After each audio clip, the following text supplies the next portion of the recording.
Einen schönen guten Tag, ihr Lieben. Ich begrüße euch recht herzlich zu einem weiteren Video. Und zwar, die einen oder anderen werden es noch wissen, ich hatte mal ein Video gemacht zum Model Y, zu den Vorteilen war. Und in dem Video hatte ich euch eigentlich auch versprochen, dass ich euch noch ein Video mache zu den Nachteilen. Ich habe lange überlegt, ob es überhaupt welche gibt zu dem Wagen, aber die gibt es. Die gibt es definitiv. Ich muss jetzt sagen, wir nähern uns jetzt auch langsam am Ende des Jahres. Bei uns brennt echt noch die Hütte bei E-Fever, muss man echt so sagen. Wir planen, das kann ich euch mal kurz anteasern, wir planen wirklich geilen Elektroautokalender für euch da draußen für 2022.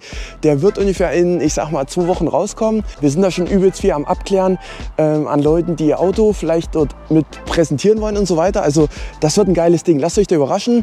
Es werden auch noch verschiedenste Videos kommen. Ich weiß, in letzter Zeit war es viel mit Tesla, aber ich kann euch versprechen, wir werden noch ein Video zum ID.5 machen und ID.5 GTX. Wir werden außerdem noch mal bei Reifenreber anklopfen, denn es gibt langsam auch die ersten Tuning-Möglichkeiten, was den Bereich Fahrwerk angeht fürs Model Y. Da werden wir euch mal updaten. Neue Felgen, die rauskommen, kommt auch ein Update zu. Und vor allem halt noch mal so 2 elektrische Scooter, das kann ich euch schon mal sagen. So 50 Kubik Klasse. Also da kommt noch einiges, Leute, dieses Jahr. Nichtsdestotrotz, lasst uns heute mal über die Nachteile vom Model Y sprechen. Ich würde sagen, nach dem Intro sehen wir uns wieder.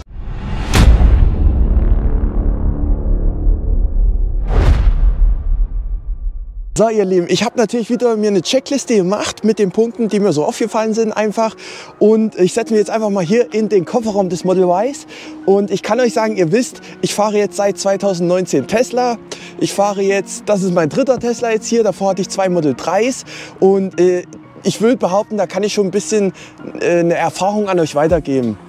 Nichtsdestotrotz muss ich echt sagen, dieses Model Y hier, der Optimus, das ist wirklich ein tolles Auto. Also ich habe unheimlich lange überlegt, was überhaupt negativ hier dran ist, weil es ist schwer, es ist wirklich schwer. Tesla hat so viel auch dazugelernt zu diesem Fahrzeug im Vergleich jetzt zu meinen Vorgängermodellen. Das ist unheimlich, einfach unheimlich. Wo sind wir dann in 5 oder 10 Jahren? Das ist echt irre. Grundsätzlich kann ich also schon mal festhalten, wenn Leute planen, Model Y zu kaufen, Leute, macht's einfach.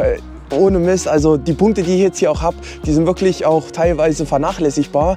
Und muss man auch dazu sagen, ich weiß die Punkte, weil ich wirklich da drin bin in der Materie. Ein normaler Mensch, sag ich mal, ein normaler Mensch da draußen, dem wird das vielleicht größtenteils hier gar nicht auffallen, was ich jetzt hier euch gleich sage. Von daher, wenn ihr den Wagen haben wollt, wenn ihr das Model Y fahren wollt, macht das ruhig. Also da gibt es erstmal grundlegend keine Bedenken dafür. Kommen wir auch direkt mal zum ersten Punkt, was mich hier an dem Wagen stört. Ihr wisst alle, das ist ein chinesisches Model Y, im Prinzip aus der Gigafactory Shanghai. Und den habe ich ja im September erst abgeholt, September 2021 erst abgeholt. Und ein großer Nachteil dieser ersten Fuhre für Europa war im Prinzip der Akku.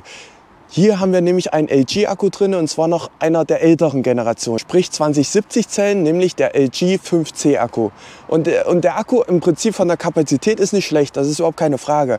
Was hier richtig schlecht ist, ist die Ladegeschwindigkeit. Im Prinzip wirklich, wenn ihr am Supercharger ankommt und dann euer Model Y ladet, das dauert extrem lange, finde ich. Also, was heißt extrem? Ich erkläre es euch. Und zwar das Model 3, was ich vorher hatte, es hatte einen Panasonic-Akku, 79 Kilowattstunden. Der hier hat jetzt 77 Kilowattstunden LG-Akku drin. Und ihr müsst euch vorstellen, die sind zwar von der Kapazität des Akkus identisch, nahezu identisch, aber ihr steht hier alleine bei dem hier einfach locker mal 5 bis, ich würde sagen, 15 Minuten länger am Supercharger, obwohl der Akku eigentlich fast identisch ist. Eigentlich müssten die ja fast gleich hochziehen. Das Problem hier ist einfach, die Ladegeschwindigkeit, die ist sowas von grottig, das kann ich euch sagen, bei dem 5C-Akku, das ist echt nicht schön. Ich sag mal, mir fällt es auf, weil ich die Vergleiche jetzt habe. Normalen Menschen wird es, glaube ich, nicht auffallen. Wie gesagt, ich habe jetzt hier letztens auch ein Model 3 abgeholt, war ich dabei bei der Abholung. Und ihm habe ich das auch erklärt, dass sein Model 3 auch den LG-Akku drin hat und die halt von der Ladegeschwindigkeit, vom Peak-Verhalten her nicht so geil sind. Und der hat dann gleich zu mir gesagt, André, ich weiß, dass du da in der Materie drin bist, aber mich stört es ehrlich gesagt nicht, weil ja, ob der jetzt 10 Minuten länger lädt oder 5 Minuten, ist eigentlich egal. Mir ist es im Prinzip auch egal, aber als Kenner weißt du das einfach. Und ich kann euch aber auch ein bisschen entschärfen in der Situation, denn ich weiß auch, dass jetzt ab Q4 bzw. dann spätestens im nächsten Jahr dann die neuen Zellen kommen von LG. Das werden die 5L-Zellen sein, beziehungsweise wenn wir noch einen Schritt weiter gehen, werden wir bald die 4680-Zellen haben und da habt ihr dann hoffentlich gar keine Probleme mehr am Supercharger. Das heißt, ihr fahrt dann ran und habt dann wirklich mal einen Plateau bis 250 und dann bleibt das auch mal länger. Die LG-Zellen gehen jetzt hoch und die knallen auch direkt wieder runter und das ist einfach nicht so schön. Als nächsten Punkt möchte ich über die Heckklappe sprechen. Wir bleiben mal hier hinten im hinteren Teil des Fahrzeugs und zwar die Heckklappe finde ich bei Model Y richtig gut. Durch diese Heckklappe haben wir ein extrem hohes Kofferraumvolumen einfach. Das heißt, bei Model 3 wisst ihr ja auch zum Beispiel, sind wir sehr begrenzt einfach durch den Einschub. Und hier haben wir halt eine schöne Heckklappe, wirklich, die auch komplett aufgeht. Jetzt spreche ich allerdings die Leute an, die zum Beispiel zu Hause einen Carport haben oder die auch in der Tiefgarage parken. Und zwar nicht folgenden Punkt. Ich bin 1,90 Meter, wir blicken jetzt mal hier hoch. Ich kann die Kante gar nicht erreichen, weil die so hoch ist. Auf jeden Fall hier oben ist erst der Abschluss von der Kofferraumklappe. Die ist bei 2,42 Meter ungefähr. Und das bedeutet, wenn jetzt das Model Y bei euch parkt, im Carport oder was weiß ich, und dann die Heckklappe aufmacht, dann stößt ihr euch richtig oben dran. Ich kenne sogar schon einige Fälle, wo das passiert ist, also müsst ihr echt aufpassen. Ihr könnt euch das natürlich hier drüben über den Einstellknopf selber manuell in der Höhe einstellen, das ist kein Problem. Aber gerade für die in Gebäuden parken und so weiter, das auf jeden Fall als Hinweis. Ist jetzt nicht wirklich ein Nachteil, aber auf jeden Fall, wenn ihr das Model Y kauft, müsst ihr es wissen und auch beachten. So, ihr Lieben, kommen wir mal zum nächsten Punkt. Und zwar für alle, die Familie haben, ist das Model Y ja eigentlich doch perfekt geeignet. Wenn wir uns mal den ganzen Platz anschauen und so weiter, jetzt hier auf der Rückbank, da passen locker 2 Kindersitze rein. Allerdings, jetzt kommt der Nachteil, was ich finde, hätte man ruhig einbauen können. Und zwar weiß ich von der Renault Zoe, von Veronika, dass die zum Beispiel auch Isofix vorne hat. Hier haben wir das nicht. Das bedeutet, ihr könnt hier vorne keinen Kindersitz reinmachen. Das geht nur hinten bei den beiden Sitzplätzen. Ist jetzt auch nicht wirklich schlimm, haben auch nicht viele Hersteller, dass die auch vorne Isofix haben, aber ich hätte es mir einfach gewünscht, weil es hätte sich so angeboten, wisst ihr, wie ich meine? Es ist ein Familienauto, dann hätte man auch ruhig hier vorne Isofix verbauen können. Das hätte das Ganze nochmal einen kleinen i-Tüpfelchen gegeben. Bevor es in dem Video weitergeht, eine kurze Frage. Kennst du bereits unseren eViewer-Shop für begeisterte Elektroautofahrer? Von T-Shirts über Hoodies bis Kaffeetassen wirst du dort fündig. Mit dem Code eViewer bekommst du 10% Nachlass auf deine gesamte Bestellung. Schau gerne vorbei, wir freuen uns. Und nun zurück zum Video. So Leute, ich bin jetzt mal im Innenraum des Autos, denn wir kommen auch jetzt zum nächsten Punkt. Und zwar stand ich letztens an der Ampel in der Stadt hier in Marburg und auf einmal hörte ich vorne, ich hatte die Musik aus, ich dachte, ach, bisschen Gedanken sammeln, ihr wisst ja manchmal, wie es ist. Und auf einmal hörte ich im Frunk vorne, also im vorderen Kofferraum, so wie ein Fauchen, so ein Pfeifen und ich kann es schwer beschreiben, war ein ganz komisches Geräusch. Und mittlerweile weiß ich auch, dass ich nicht alleine mit dem Problem bin, und zwar hängt das nämlich mit der Wärmepumpe zusammen. Ich habe mir auch aufgeschrieben, wie das heißt, was dieses Geräusch verursacht. Ich kann es euch gerade mal sagen. Und zwar ist das nämlich das Expansionsventil.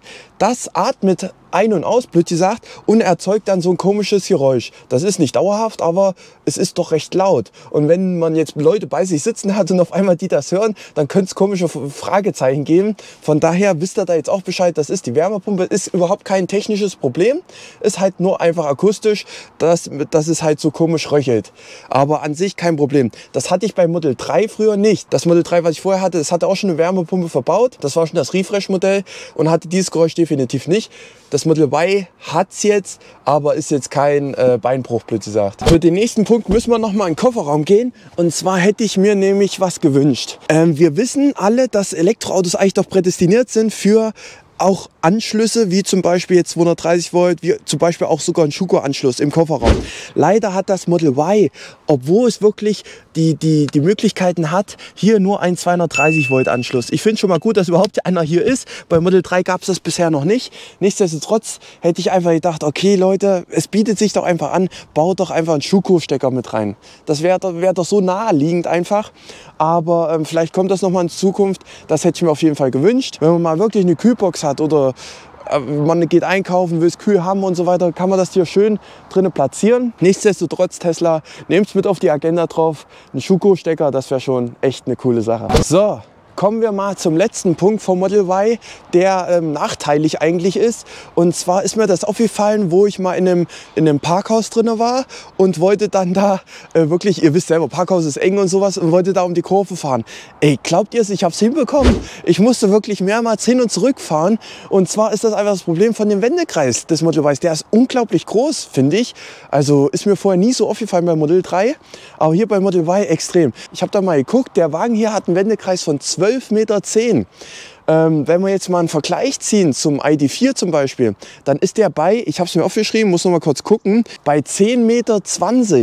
Also das ist einfach mal 2 Meter wendiger, blöd gesagt. Also da muss man echt sagen, hätte ich nicht gedacht, dass hier der Wendekreis so wie ein LKW förmlich ist. Ist halt wirklich für die Innenstadt dann nicht so cool, wenn man dann auf einmal so rumkurbeln muss, um die Kurve zu kommen.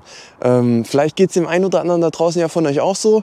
Schreibt es gerne mal in die Kommentare. Aber das dachte ich echt im Vergleich zum Model 3 kein Vergleich. Absolut kein Vergleich. Alles in allem bin ich aber wirklich verdammt zufrieden mit dem Model Y. Es hat unheimlich viel Platz. Es ist unheimlich sparsam auch, das kann ich euch gerade mal zeigen. Ich bin kein langsamer Fahrer, absolut nicht. Aber ich habe jetzt lasst mich kurz überlegen, in 1,5 Monaten, ich glaube 5000 Kilometer runtergejuckelt. Also ist echt unnormal. Es macht doch einfach Spaß. Ich zeige es euch mal. Ich habe 5268 Kilometer runtergefahren und dabei einen Verbrauch von 20,3 Kilowattstunden auf 100 Kilometer.